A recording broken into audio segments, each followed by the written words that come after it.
ఓం వసుదేవసుతం దేవం కంసచాణూరమర్దనం దేవకీ పరమానందం కృష్ణం వందే జగద్గురుం. శ్రీ రాధాకృష్ణాభ్యాం నమః. కృష్ణం వందే జగద్గురుం, అర్జునం వందే జగదేక వీరం. ఓం శ్రీ ధర్మశాస్త్రాయ నమః. స్వామియే శరణమయ్యప్ప. మనము ఈ యొక్క శనిగ్రహము వక్రించి మనకి మీనరాశిలో ఉన్నాడు. మరి కార్తీక మాసం వచ్చేసరికి భక్తులంతా కూడా, అయ్యప్ప స్వామి భక్తులంతా కూడా నల్లని వస్త్రాలు ధరించి మనం అయ్యప్ప స్వామి కొండ మీదకి వెళ్తాం. అయితే ఈ నల్లది అనేటటువంటి వస్త్రాలు అజ్ఞానంలో ఉన్నారు. ఆ అజ్ఞానాన్ని పోగొట్టుకోవడం కోసం మనం అయ్యప్ప కొండకి వెళుతున్నాం, నల్లని వస్త్రాలు ధరిస్తున్నాం, జ్ఞానం ఇస్తాడు అని పండితులు చెప్తూ ఉంటారు. ఇదంతా పక్కన పడేసేయండి. ఇప్పుడు జ్ఞానం ఎవరికి అవసరం లేదు. ఇప్పుడు అందరికి కావాల్సింది ఏంటండి? డబ్బు, భౌతిక లోకంలో ఉన్నటువంటి సమస్యల పరిష్కారం అవ్వాలి. ఇది అయ్యప్ప స్వామి చేయగలడా? ఇది శనీశ్వరుడు చేయగలడా? ఇది ప్రశ్న, డైరెక్ట్ ప్రశ్న. నీకేంటి నాకేంటి, అది ఆ టైప్ అన్నమాట. అయితే ఖచ్చితంగా చేయగలుగుతాడు. ఈ డబ్బులు ఒక్కొక్కళ్ళు అవలేలగా సంపాదించేస్తారు. ఎందుకని? వాళ్ళకి ధనకారకుడు స్ట్రాంగ్గా ఉండడమో, లేకపోతే ధనాధిపతి మనకి అక్కడ శుభగ్రహాలు ఉండడమో, ధనానికి సంబంధించినటువంటి స్థానాన్ని పాపగ్రహాలు చూడకుండా ఉండడం, ఇలాంటివన్నీ ఉండడం వల్ల వాళ్ళకి ఈజీ అర్నింగ్, ఈజీ మనీ వస్తుంది. కానీ చాలామంది చూడండి, మేము ధర్మంగా ఉన్నామండి, చాలా కష్టపడుతున్నాం మేము వృత్తిలో, అయినా సరే ఈజీ మనీ రావడం లేదు, చాలా ఆ జీతం 10,000 సరిగ్గా రావట్లేదు, మేము కృషి చేస్తున్నామండి కానీ ఫలితం ఉండట్లేదని అనేటటువంటి బాధపడేటటువంటి వాళ్ళు చాలామంది ఉన్నారు. అయితే దీనికి కారణం ఏంటంటే మన గ్రహ సంపుటేనండి. ఈ గ్రహ సంపుటి ఉంటే ఇంక ఇంతేనండి గురుగారు జీవితాంతం ఇంతేనా అంటే ఇంతే, మరి తప్పదు. కానీ under special discretion power of lord Saturn and under the special discretion powers of lord Ayyappa your evil effects can be nullified. అంటే అయ్యప్ప స్వామి తలుచుకున్నా లేదా శనీశ్వరుడు తలుచుకున్నా మనకున్నటువంటి ధనం రావడానికి అవరోధమైనటువంటి గ్రహాలు ఏవైతే ఉన్నాయో వాటిని అన్నిటిని ప్యాసిఫై చేసి ఆ మ్యాలిఫిక్స్ని, ఆ చెడ్డ గ్రహాలన్నీ తీసేసి ఏ ఏ గ్రహా అరిష్టస్థానగతా తేషాం గ్రహాణం శుభ ఏకాదశ స్థాన ఫలాభ్యాప్త్యర్థం. ఏ గ్రహాలైతే చెడ్డ స్థానాల్లో ఉన్నాయో ఆ గ్రహాలన్నింటినీ కూడా శుభస్థానాల్లోకి మనం రప్పించగలుగుతాము అని చెప్పేసి ఈ శాస్త్ర వచనం అన్నమాట. కాబట్టి ఆ రకంగా అయ్యప్ప స్వామి 41 రోజులు మనం ఎవరైతే దీక్షగా చేస్తామో, మండల దీక్షతో అయ్యప్ప స్వామి వారి యొక్క ఆరాధన, ఖచ్చితంగా వాళ్ళ యొక్క సమస్యలన్నీ కూడా తీరుపుతాయండి. అయితే ఏమండి, మరి మేము చాలా 18 సంవత్సరాల నుంచి అయ్యప్ప స్వామి దీక్ష చేస్తున్నామండి అని ఒకళ్ళు, 40 సంవత్సరాల నుంచి అయ్యప్ప స్వామి దీక్ష చేస్తున్నామండి అని మరొకళ్ళు, కానీ మా సమస్యలు తీరలేదండి అని నోటితో అంటారు తప్ప, అంటే వాళ్ళ ఉద్దేశంలో మనం ఒక రిలయన్స్ అంబానీలాగా అవ్వలేదు, లేకపోతే ఒక అపోలో హాస్పిటల్ లాగా అవ్వలేదు అని అలా కంపేర్ చేసుకుంటారు. అలా కాదు. 40 సంవత్సరాల క్రితం మీ ఆర్థిక పరిస్థితి ఏమిటి, 18 సంవత్సరాల క్రితం మీ ఆర్థిక పరిస్థితి ఏమిటి, ఈ అయ్యప్ప మాలలు వేసిన తర్వాత ప్రపోర్షనేట్గా మీరందరికీ కష్టాలు తీరిపోయినాయా లేదా అనేది అనాలిసిస్ చేసుకోవాలి. This is practical approach. ఈ ప్రాక్టికల్ అప్రోచ్ని ఇచ్చేదే శనీశ్వరుడు అనమాట. అందువల్ల శనీశ్వర స్వాముల వారు ఏంటంటే అటానమస్ ప్లానెట్ అని చాలాసార్లు చెప్పాను నేను. స్వతంత్ర నిర్ణయాలు తీసుకుంటాడు. ఆయన ఒకానొక సందర్భంలో ఆయన అహంకరించినప్పుడు, శ్రీ బ్రహ్మ విష్ణు మహేశ్వరుని ఎదిరించినప్పుడు శ్రీమన్నారాయణమూర్తి శ్రీకృష్ణ పరమాత్మల వారు ఆయన అహంకారాన్ని భగ్నం చేస్తాడు. విష్ణుమూర్తి ఆయన కాలు ఎరగొట్టేస్తాడు. ఆ తర్వాత ఆయన పశ్చాత్తాపంతో శనీశ్వరుడు మరి తపస్సు చేసుకొని నవగ్రహాలలోకెల్లా గొప్ప స్థానాన్ని సంపాదించాడు. తన తండ్రి అయినటువంటి సూర్యుడి కంటే కూడా ఉచ్చస్థితిలో ఉండే విధంగా, ఆ గ్రహం ఎత్తులో ఉండే విధంగా ఆయన తన వ్యక్తిత్వ నిర్మాణాన్ని చేసుకున్నాడు. ఆ విధంగా మనందరం కూడా ఇది ఎప్పుడు సాధ్యమవుతుందండి అంటే శని మీనరాశిలో ఉన్నప్పుడు మాత్రమే సాధ్యమవుతుంది. 12 సంవత్సరాలు కాదండి, ఇలా రావాలి అంటే 30 సంవత్సరాలు పడుతుంది ఒక చక్రం రావడానికి. మళ్ళీ 30 సంవత్సరాల దాకా రాదు, 60 సంవత్సరాల వయసు వస్తుంది, ముసలోడు అయిపోతాం. కాబట్టి మళ్ళీ ఇంకొక 30 సంవత్సరాలకు వస్తుంది, 90 సంవత్సరాలు వస్తుంది, పైకి టపా కట్టేస్తాం. అందువల్లనే ఏలినాటి శని, అర్ధాష్టమ శని, అష్టమ శని డేంజర్ అంటాం. మొదటిసారి వచ్చేటటువంటి ఏలినాటి శని ప్రభావం వలన మనకి ఏమవుతుందండి, చక్కగా పొంగు లాంటి శని అన్నారు. పైకి పైకి వచ్చేస్తాం మనం. ఏమండి, తర్వాత మంగు శని, తంగు శని, పొంగు శని అని అంటాం. మొదటిసారి మన చిన్నతనంలో వచ్చేస్తుంది.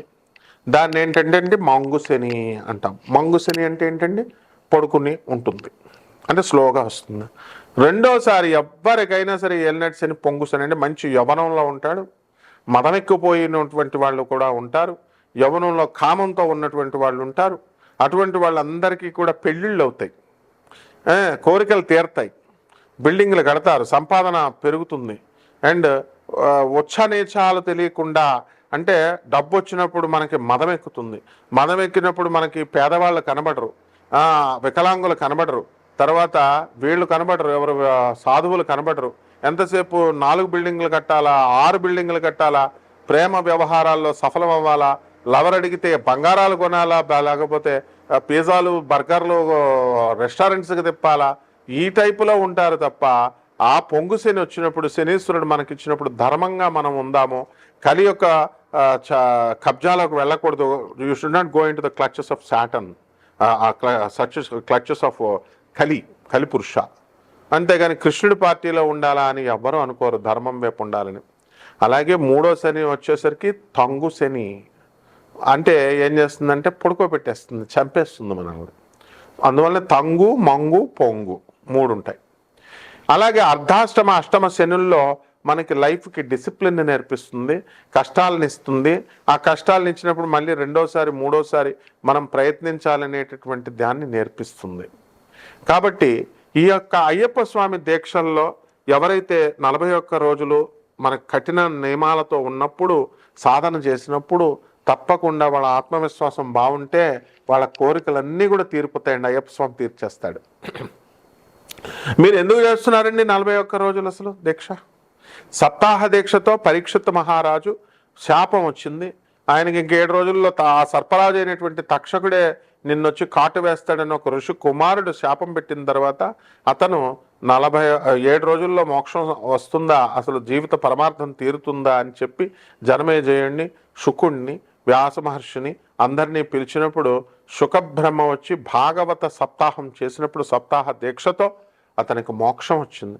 అప్పుడు కూడా పరీక్షిత్ మహారాజు ఏమడుగుతాడంటే 7 రోజులు చేయాల్సిందేనా అండి, లేదా ఒక్క పూట ఒక్క రోజులో ఎప్పుడైనా 7 రోజుల్లో మనకి మోక్షం వచ్చినటువంటి ఉదంతాలు చరిత్రలో ఉన్నాయా అని అడిగితే, పిచ్చోడా ఒక్క క్షణంలో కూడా ఉందిరా భాగవతంలో, కృష్ణ అనేటువంటి నామాన్ని జపించితే ఒక్క నిమిషంలోనే మరుక్షణంలో కూడా మోక్షం పొందినటువంటి ఉదంతాలు ఉన్నాయి అని చెప్పేసి శుకబ్రహ్మల వారు భాగవత ప్రామాణికంగా తీసుకొని చూపించారు. కాబట్టి ఇంత అథారిటేటివ్గా చూపించారు, ఎంత అథెంటిక్గా చూపించారు. కాబట్టి మనము అయ్యప్ప స్వామి ధర్మశాస్త్ర అంటే ధర్మాన్ని శాసిస్తాడు ఆయన. అందువలన ధర్మం వైపు నడుచుకున్నటువంటి వాళ్ళకి ఖచ్చితంగా ఆయన కోరికలు తీరుస్తాడు. శనీశ్వరుడు కూడా న్యాయ దేవత, ధర్మ దేవత. అందువలన వీళ్ళిద్దరికీ కూడా చాలా పోలికలు ఉంటాయన్నమాట. అందువలన మహిషము ఆయన ఏం చేశాడు, మనకి మహిషాసురుని చంపాడు. మహిషిని, ఆయన భార్య అయినటువంటి మహిషి అజ్ఞానాంధకారంలో ఉంటే ఏం చేస్తామండి మనం, ఎవరు చెప్పింది వినం. దున్నపోత అవతారం అంటే ఏంటండి? దున్నపోత అవతారం అంటే వాళ్ళు మూర్ఖత్వం వచ్చేస్తుంది. మానవుడు మృగంగా మారి ఎవరి తల్లిదండ్రులు చెప్పిన మాట వినకుండా, తల్లిదండ్రులకు తిండి పెట్టకుండా, చిన్నప్పుడు తల్లిదండ్రులు పాఠాలు బాగా చదువుకోరా అంటే స్కూల్కి వెళ్లకుండా, చదువుకోకుండా ఎదిరిస్తాడు. మధ్యలో ఉద్యోగం రాలేదని ఆ తర్వాత బాధపడతా ఉంటాడు. పెళ్ళం మాట వెండు, తాగొద్దురా చచ్చిపోతావంటే తాగుతాడు. ఆ తర్వాత స్నేహితులతో మంచిగా ఇచ్చేస్తాడు, ఎంజాయ్ చేస్తాడు. వార్ధక్యం కబలిస్తుంది, తర్వాత మనిషి చనిపోతాడు. పిల్లలకు పాప ఆస్తులు సంపాదించలేదని వాళ్ళు తిట్టుకుంటారు. ఈ సంసార జంజాటం ఇలా జరుగుతూ ఉంటుంది కదా. ఇవన్నీ కూడా మూర్ఖత్వం. ఎందువలన చిన్నప్పుడు తల్లిదండ్రులు చెప్పినప్పుడు, చిన్నప్పుడు మేస్టారులు చెప్పినప్పుడు, గురువులు చెప్పినప్పుడు, పెద్ద అయిన తర్వాత ఆధ్యాత్మిక గురువులు అంటే ఒక ఆధ్యాత్మిక గురువులు అంటే మీకు దొరికే ప్రతి ఒక్కళ్ళు కాదు నాయన. జగద్గురువులైనటువంటి ఆదిశంకరులు, వివేకానందుడు, ప్రభాత్ రంజన్ సర్కార్, ఆనందమూర్తి గారు, అలాగే పరమహంస యోగానందుల వారు, ఇటువంటి రమణ మహర్షి, ఇటువంటి మహానుభావులు చెప్పినటువంటి గురువులు చెప్పినటువంటి ఐడియాలజీని మీరు ఫాలో కాకుండా మీ ఇష్టానుసారంగా చేసుకుంటే అప్పుడు ఏమవుతుందండి, కష్టాలు అనేటటువంటివి వస్తాయి. కాబట్టి ఈ రకంగా మనము ఈ మహిషము అంటే అదే అర్థం, మూర్ఖత్వము అని అర్థం. ఆ మనలో ఉన్నటువంటి ఆ మూర్ఖత్వాన్ని దీన్నంతటినీ కూడా తొలగించేది శనీశ్వర ఆరాధన, అలాగే అయ్యప్ప స్వామి ఆరాధన. 41 రోజుల పాటు మీరు అయ్యప్ప స్వామి దీక్ష చేయండి. మాల ఏమండి వేసుకోవడం కుదరడం లేదండి అని అంటే ఇంట్లో చేయండి, అయ్యప్ప స్వామి పూజ రెగ్యులర్ పూజ చేసుకోవచ్చు. ఆ విధంగా అప్పుడు ఉన్నటువంటి గ్రహ స్థితులను బట్టి కూడా మనం కనుక చూసుకున్నట్లయితే మనకి ఈ శుక్రుడు తులారాశిలోకి వచ్చాడు, బుధుడు వక్రించి నవంబర్ నెలాఖరికి మరి తులారాశిలోకి వచ్చాడు, శుక్రబుధులు ఇద్దరు కలిశారు. రవి నవంబర్ 15 వరకు రవి తులలో ఉండి ఆ తర్వాత వృశ్చిక రాశిలోకి వెళ్ళిపోవడం జరుగుతుంది. కుజుడు వృశ్చిక రాశిలోనే ఉంటాడు, అలాగే కేతువు సింహరాశిలో ఉన్నాడు, రాహువు మరి కుంభరాశిలో ఉన్నాడు, శని వక్రించి మనకి మీనరాశిలో ఉన్నాడు, కేతువు సింహరాశిలో ఉన్నాడు. ఈ రాశుల యొక్క గ్రహస్థితులన్నీ ఈ రాశుల్లో ఉండడం ద్వారా మనకి ద్వాదశ రాశుల వారికి ఏ ఏ ఫలితాలు ఇస్తారో మనం ఒక్కొక్క రాశి వారిగా మనం తెలుసుకునే ప్రయత్నం చేద్దాం. తప్పకుండా వాటి పరిహారాలు కూడా ఇంకా బాగా జరగాలంటే ఏమేం పరిహారాలు చేయాలండి? అసలే కార్తీక మాసం అయ్యప్ప స్వామి దీక్ష చేసుకోవాలా, శనీశ్వరుడు దీక్ష చేసుకోవాలా, వీళ్ళ యొక్క పూజలు చేసుకోవాలి. ఇంట్లో ఏ గుళ్ళకి గోపురాలకు వెళ్ళాల్సినటువంటి అవసరం లేదు. ఏ నియమాలు పాటిస్తే మనకు జరుగుతుందో ఈ వీడియోలో ఒక్కొక్క రాశి వారికి విడివిడిగా చూద్దాం. మకర రాశి. ఈ మకర రాశి వారికి అందరికీ కూడా మీరు అనుకున్న పనులు అనుకున్నట్లు సాధించుకుంటారు. అయితే అష్టమ కేతుగ్రహ ప్రభావం చాలా అధికంగా ఉంది కాబట్టి ఎక్కువగా డిప్రెషన్లకు వెళ్ళడము, అనుకున్న పనులు అనుకున్నట్టు అవ్వట్లేదండి అని బాధ అనేటటువంటిది ఉంటుంది.